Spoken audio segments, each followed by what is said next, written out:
In southeastern South Carolina, Charleston County in southeastern South Carolina, Colligan County in southeastern South Carolina, until 7:30 p.m. Eastern Daylight Time.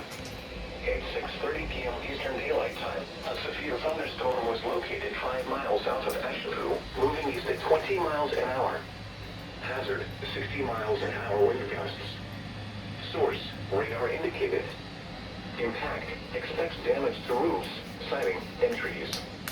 Locations impacted include Naked, Asheville, Green Pond, Jackson Borough, Whitehall, Adams Run, Dale, Williams, and Fenwick. Seek shelter inside a well-built structure and stay away from windows. The storm is capable of producing damaging winds. Reported damage directly to the Charleston National Weather Service at 888-383-2024 when it is safe to do so.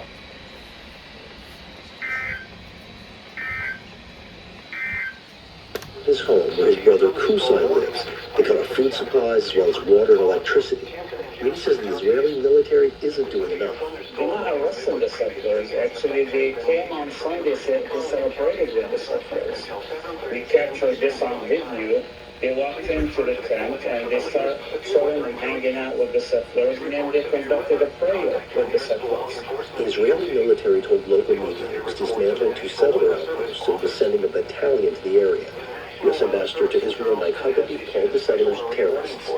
This is NPR News.